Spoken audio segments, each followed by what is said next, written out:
ಚೆನ್ನಾಗಿದೆ ಸರ್, ಚೆನ್ನಾಗಿದೆ. ಇನ್ನೂ ಅರ್ಥ ಆಗಿಲ್ಲ, ಇನ್ನೂ ನೋಡಬೇಕು. ಸೊ ಫಸ್ಟ್ ಹಾಫ್ ತನಕ ಚೆನ್ನಾಗಿದೆ, ಏನು ತೊಂದರೆ ಇಲ್ಲ. Super super super super super ಚೆನ್ನಾಗಿದೆ ಸರ್. ಹೇಳಕ್ಕಾಗಲ್ಲ, ಫೀಲ್ ಮಾಡಬೇಕು, ಹೇಳಕ್ಕಾಗಲ್ಲ sir. Second half sir, first half ಅಲ್ಲ, ಸೆಕೆಂಡ್ ಹಾಫ್ ನೋಡ್ಬೇಕು, ಹೇಳಕ್ಕಾಗಲ್ಲ ಬಿಡಿ, ಹೇಳಕ್ಕಾಗಲ್ಲ. ಸೂಪರ್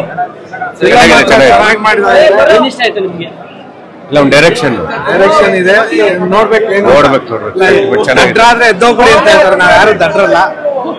ಫಿಲಿಂ ಮಾತ್ರ ಚೆನ್ನಾಗಿದೆ, ಚೆನ್ನಾಗಿದೆ. ಏನು ಅಂತ ತೋರಿಸ್ತಾ ಇದಾರೆ. ಉಪೇಂದ್ರ ಜೈ. 6 ಗಂಟೆ ವರ್ತೆ ಡೈರೆಕ್ಷನ್ ಚೆನ್ನಾಗಿದೆ. ಸ್ಟಾರ್ಟಿಂಗ್ ಇಂಟ್ರೊಡಕ್ಷನ್ ಮಸ್ತಾಗಿತ್ತು. ಬಟ್ ಈ ಫಿಲಮ್ ಅಲ್ಲಿ ಉಪೇಂದ್ರ ಅಂತೂ ನೋಡಕ್ ಬರಬೇಡಿ, ನಿಮ್ಮನ್ನ ನೀವು ನೋಡಕ್ ಬರ್ಬೇಕು. ಈ ಫಿಲಮ್ ಏನಪ್ಪಾ ಅಂದ್ರೆ ಸಿಂಪಲ್ ಆಗಿ ಎಕ್ಸಾಂಪಲ್ ಆಗಿ ಕೊಡ್ತೀನಿ. ಫಿಲಮ್ ಏನೋ ಗೊತ್ತಾಗ್ಬೇಕಲ್ಲ.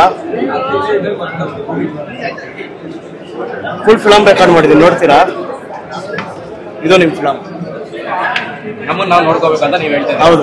ನೀವೇನ್ ನೋಡ್ಕೊಂಡ್ರಿ ಫಸ್ಟ್ ಹಾಫ್ ಅಲ್ಲಿ? ನಿಮ್ಮಲ್ಲಿ ನೀವೇನ್ ನೋಡ್ಕೊಂಡ್ರಿ ಫಸ್ಟ್ ಹಾಫ್? ಇಲ್ಲ, ಅರ್ಧಕ್ಕೆ ತಿಳ್ಕೊಂಡಿದ್ದೀನಿ, ಇನ್ನಾರ್ಧ ತಿಳ್ಕೊಂಬಂದು ಹೇಳ್ತೀನಿ. ಅರ್ಥ ಆಯ್ತಾ ಫಸ್ಟ್ ಹಾಫ್? ಫಸ್ಟ್ ಹಾಫ್ ಅರ್ಥ ಆಯ್ತು. ಅಂದ್ರೆ ಫುಲ್ ಅರ್ಥ ಆಯ್ತು ಅಂತ ಹೇಳಕ್ಕಾಗಲ್ಲ, ಅಷ್ಟು ಬುದ್ಧಿ ಅಂತ ಅಲ್ಲ. ಗೊತ್ತಲ್ಲ, ಉಪೇಂದ್ರ ಫಿಲಮ್ ಅಂದ್ರೆ ಒಂದೇ ಸಲ ನೋಡ್ರೆ ಅರ್ಥ ಆಗಲ್ಲ, 2-3 ಸಲ ನೋಡ್ಲೇಬೇಕು. ಫಸ್ಟ್ ಇವಾಗ ಸ್ಟಾರ್ಟ್ ಆಗಿದೆ, ನೋಡೋಣ ಬನ್ನಿ, ನೀವು ಬನ್ನಿ. ಅರ್ಥ ಆಗದೆ ಇರೋ ಕಲ್ಕಿ ಕನ್ಫ್ಯೂಷನ್ ಕಂಟಿನ್ಯೂಸ್.